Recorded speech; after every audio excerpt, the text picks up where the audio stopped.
3 Satans in the Bible.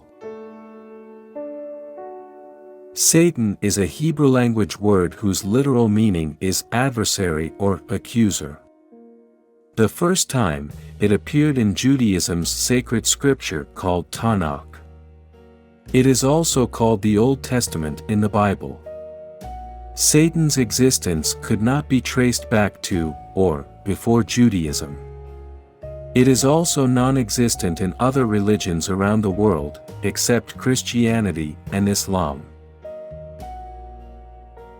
No one knows about the origin of Satan, nor do the Abrahamic religions mention anything about Satan's creation, though all Abrahamic religions agree that he was created before humans and other living beings. Generally, he is reputed to be an archenemy of God, and constantly struggles to tempt people from the right path, and lead them astray. Every evil or sin is attributed to him. He is also erroneously called the devil, whereas, in the Old Testament, the devil means idols and pagan people used to worship them. Satan is immortal and invisible, and according to Christian and Islamic beliefs, he will be thrown to hell at the end of time. He is considered to be in every nook and cranny of the world. Never has an ordinary person seen him physically. There are 3 Satans in the Bible. This may surprise you, as people generally believe in the existence of only one Satan, but we will show you in this video that the Bible portrays 3 Satans, who are separate from each other. This is a very simple presentation, supported by very explicit and clear verses from the Bible. The viewers will not be confused by using ambiguous biblical verses, and twisting and turning their meaning to fit into the topic. Here we clarify that in the English and other translations of the Old Testament, in many places, the original Hebrew word Satan is not mentioned, but instead adversary is used to beguile people. Before we start, we make a humble submission that we have been presenting knowledge-based videos on this channel. We need your support and request that you subscribe to our channel, like it, press the bell icon, leave a comment, and share it with your friends if you like the video. The first Satan. We have used the term first Satan in the general sense of adversary only. There are certain verses in the Old Testament where the word Satan has been used for angels and human beings, in the literal meaning of opponent and antagonist only. The first such occurrence of the word Satan is in the biblical book, Numbers, where an angel is called Satan. The book of Numbers chapter 22, verse 22. And God's anger was kindled because he went, and the angel of the Lord stood in the way as Satan, adversary, against him. Now he was riding upon his ass, and his 2 servants were with him. In this story, when the Israelites came to attack the Moabites' king Balak, son of Zippor, approached Balaam to come to his court and curse the Israelites and bring about their defeat. Balaam was a pious man to whom God spoke directly. During the night, Balaam talked with God and told him what Balak wanted from him. God forbade him to curse the Israelites by terming the Jews their blessed ones. Consequently, Balaam refused to go to Balak. On hearing that Balaam had not come to him, the king sent his princes to bring Balaam to him so he could press him to curse the Israelites. Balaam again consulted God, who then permitted him to accompany the Moabites' delegation but commanded him to say only those words that God allowed him. In the morning, instead of having Moabite princes come and beseech him to accompany Balak, Balaam himself rose up, rode on an ass, and went on to the Moabite princes to accompany them and meet Balak. This infuriated God so much that Balaam went ahead with the Moabites without asking, and, in retaliation, he sent an angel to confront Balaam. This angel came to Balaam and stood in front of him. Since the angel was standing in Balaam's way as an adversary, he was called Satan in the book of Numbers. Here, the word Satan has been used in a literal sense, meaning adversary only. The second time, Satan's reference crops up in the biblical book, 1 Samuel, in the same meaning of an adversary. This reference is very unusual as well as baffling, as in it, King David is called Satan. The book of 1 Samuel chapter 29, verse 4.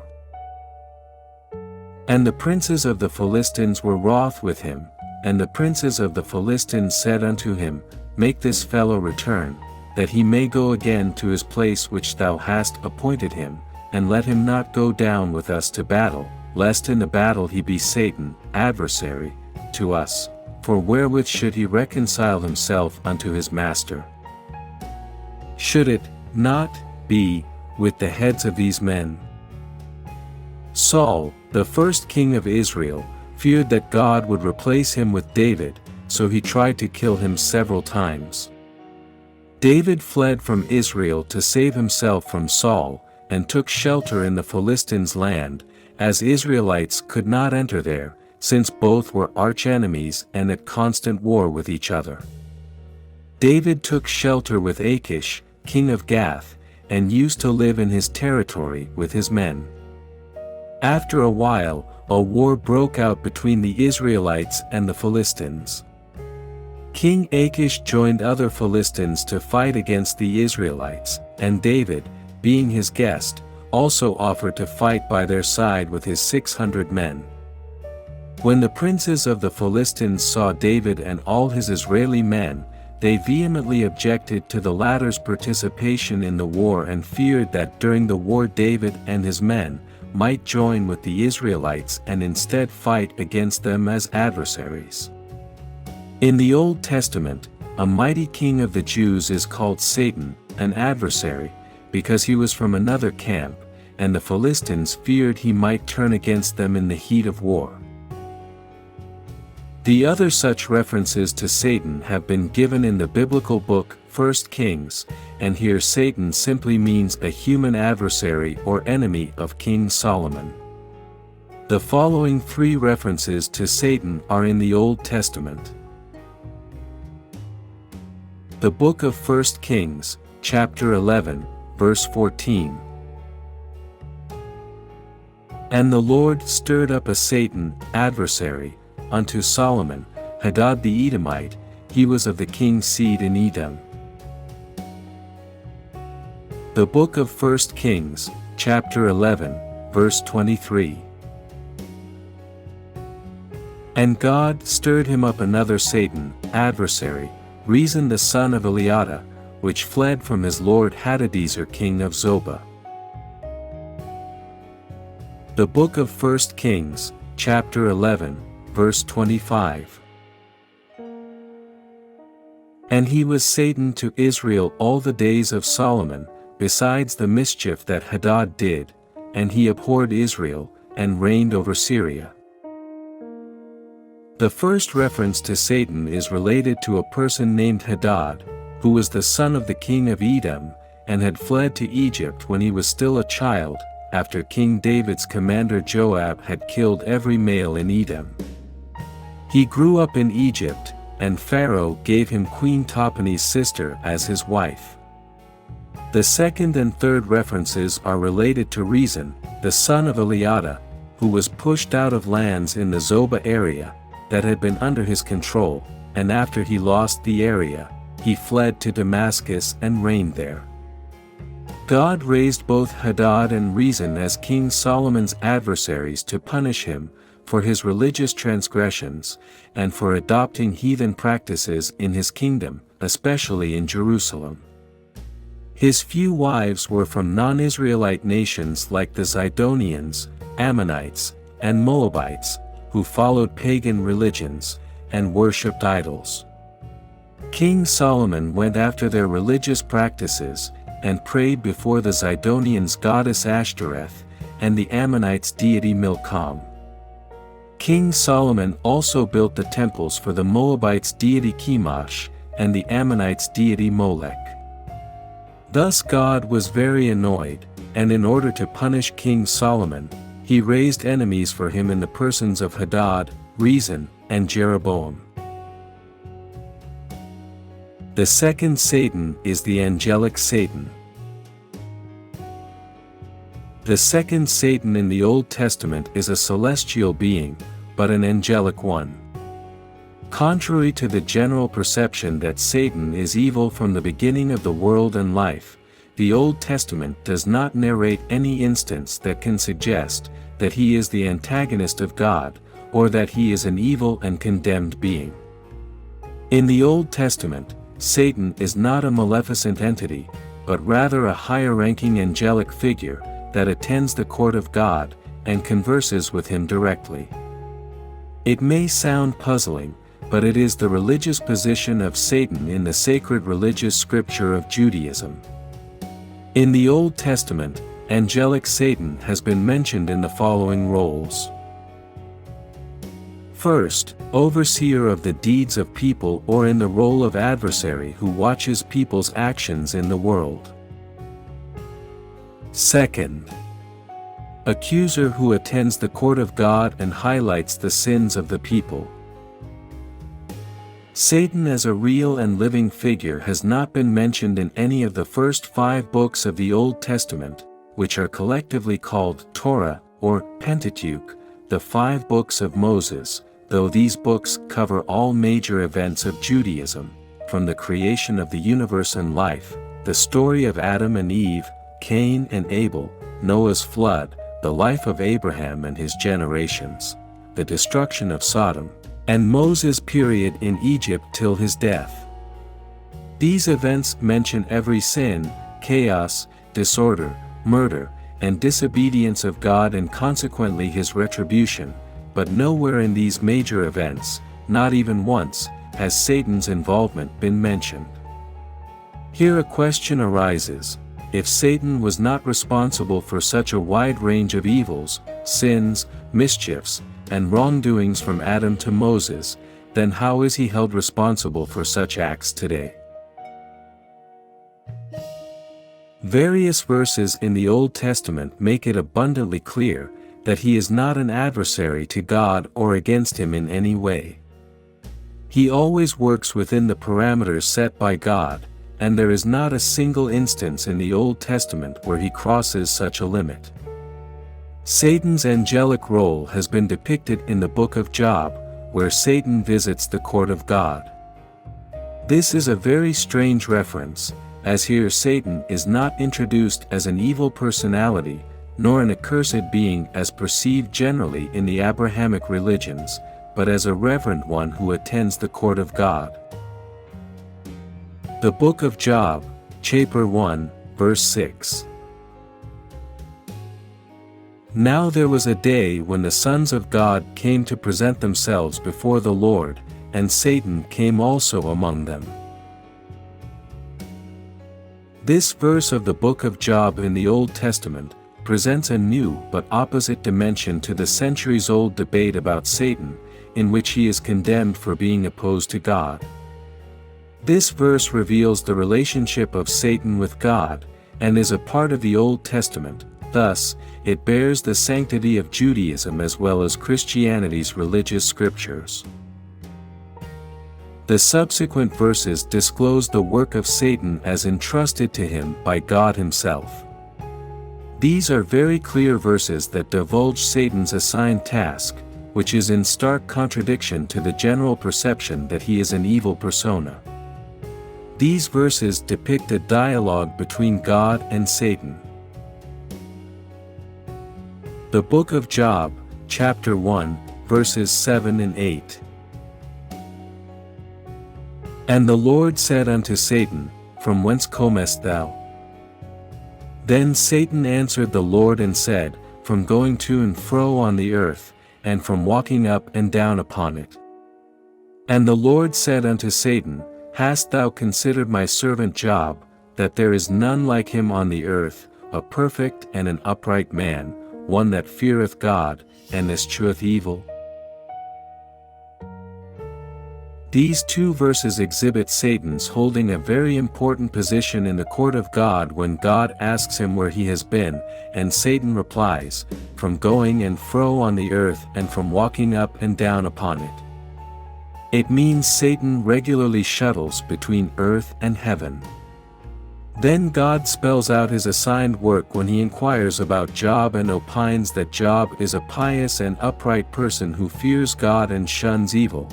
Therefore, Job should be considered in the unique position of being God's true believer. It shows God has knowledge that Satan knows every human being on earth. That is why he broaches the topic of Job's piety and devotion to Satan.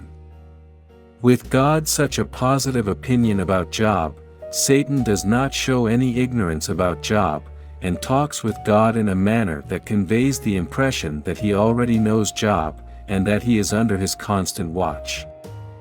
It alludes to the fact that, according to the Old Testament, Satan has knowledge about all people on earth, and he is well aware of their deeds too, and God also knows it. That is why God opened the discussion about Job's dedication to Satan.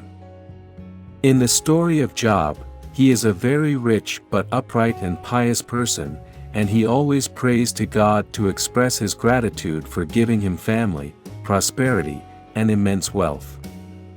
God mentions him to Satan, calls him a devout and religious man, and praises Job's unflinching loyalty to him.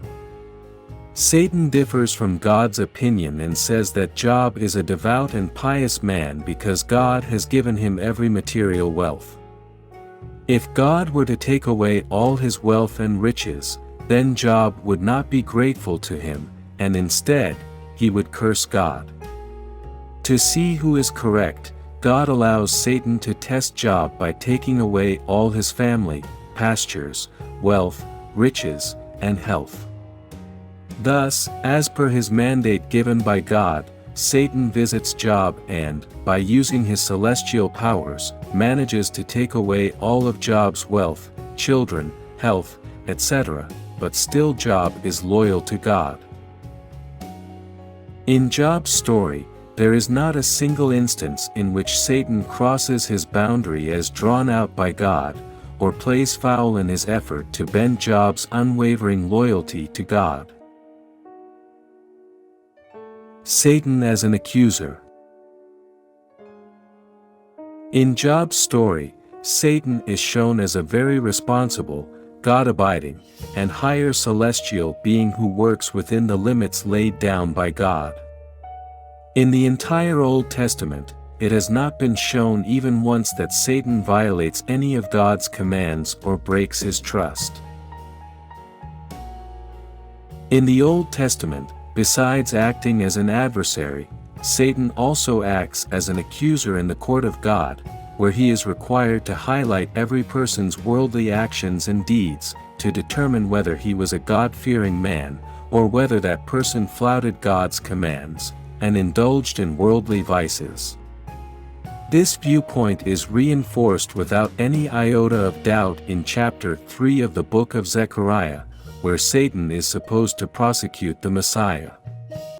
In this book, Satan is standing at the right hand of the Messiah before the angel of the Lord. The book of Zechariah, chapter 3, verse 1. And he shewed me Joshua the high priest standing before the angel of the Lord, and Satan standing at his right hand to resist him. In the first verse, Satan is present on the right side of the Messiah to contradict whatever he says in his defense. This verse depicts a court scene, in which the Messiah is standing as an accused person, and he has to face Satan, God's chief prosecutor, who is standing on his right side. Both are standing before the angel of God. In the subsequent verses, God favors the Messiah, who is standing in the filthy garments, forgives all his shortcomings, and stops Satan from prosecuting him. Satan does not say a single word in protest but obediently accepts whatever God says. The book of Zechariah, chapter 3, verses 2-5. And the Lord said unto Satan, The Lord rebuke thee, O Satan, even the Lord that hath chosen Jerusalem rebuke thee. Is not this a brand plucked out of the fire? Now Joshua was clothed with filthy garments, and stood before the angel. And he answered and spoke unto those that stood before him, saying, Take away the filthy garments from him. And unto him he said, Behold, I have caused thine iniquity to pass from thee, and I will clothe thee with change of raiment. And I said, Let them set a fair mitre upon his head. So they set a fair mitre upon his head, and clothed him with garments. And the angel of the Lord stood by. In the book of Psalms, King David prays to God that he should set a wicked man over his enemy, and Satan at his adversary's right hand. The book of Psalms, Psalm 109, verse 6 and 7. Set thou a wicked man over him, and let Satan stand at his right hand. When he shall be judged, let him be condemned, and let his prayer become sin. These verses make it even clearer the position of Satan as God's prosecutor. If Satan had been an evil being and an adversary to God, then these verses do not make any sense, as how King David asks God to place Satan on the right side of his opponent. Why is he praying to God to invite a condemned and evil Satan into God's court and ask him to stand there, and for what purpose? In this verse, King David clearly mentions the duty of Satan as a very efficient prosecutor, and he knows that if Satan is placed as his enemy's accuser, then the wicked man would surely be condemned and punished, and he would have no way out to save himself. Due to his exceptional competence, Satan would prove beyond any doubt that this wicked man's deeds were sins. There can never be a more explicit admission of Satan's real work in the court of God and his presence there. The third Satan is the evil Satan. In the Old Testament, there are two Satans, one in the literal sense, and this meaning is applied to anyone from angels to human beings, and the other is angelic Satan. The third Satan, or an evil Satan, is in the New Testament, which is the second part of the Bible and Christianity's sacred scripture. In the Old Testament, Satan and the devil are different entities, but in the New Testament, Satan and the devil are the same and interchangeable. There are 99 instances in the New Testament where Satan and the devil have been mentioned, and in all places, Satan or the devil is evil. The New Testament also often uses the term tempter for Satan. According to the New Testament, the first encounter between Jesus and Satan occurred after he was baptized around the age of 30, and this event is called the temptation of Christ in the New Testament. This incident has been reported in the Gospels of Matthew, Mark, and Luke, but it has not been mentioned in the Gospel of John. In this incident, Satan tried to tempt Jesus for 40 days in the wilderness of the Judean desert but failed. The New Testament tells us several instances where sick people were brought to Jesus, and he drove out the devils, and they became healthy again. According to the New Testament, these devils were causing these sicknesses among the people. The Gospel of Matthew, chapter 4, verse 24. And his fame went throughout all Syria, and they brought unto him all sick people that were taken with divers diseases and torments, and those which were possessed with devils, and those which were lunatic, and those that had the palsy, and he healed them. The Gospel of Matthew, chapter 8, verse 16. When the evening had come, they brought unto him many that were possessed with devils, and he cast out the spirits with his word, and healed all that were sick. Jesus also reportedly healed dumb and blind people by exorcising devils out of their bodies. The Gospel of Matthew, chapter 9, verse 32 to 34. As they went out, behold, they brought to him a man dumb and possessed with a devil. And when the devil was cast out, the dumb spoke, and the multitudes marveled, saying, It was never so seen in Israel. But the Pharisees said, He casteth out devils through the prince of the devils. The Gospel of Matthew, chapter 12, verse 22. Then was brought unto him one possessed with a devil, blind, and dumb, and he healed him, so that the blind and dumb both spoke and saw. This is the evil Satan in Christianity, which is different from the angelic Satan of the Old Testament. No scripture in Judaism or Christianity tells us how this transformation occurred from the angelic Satan to the evil Satan. Even, it is not clear whether both Satans are the same in both parts of the Bible, or both Satans are different. Jewish and Christian theologians manipulate certain verses of the Old Testament by substituting new words in place of the original words, and interpreting their meaning in such a way that it shows that both are the same Satans, even though several verses of the Old Testament clearly mention that angelic Satan was a part of God's court, and he had an important job to perform. These theologians cannot explain, if Satan was expelled from heaven when Adam and Eve were created, then how was he subsequently attending God's court in the book of Job and Zechariah, and why was God talking to him in a friendly manner? At no place did God give the impression that he was talking to a rebellious, condemned, and evil creature.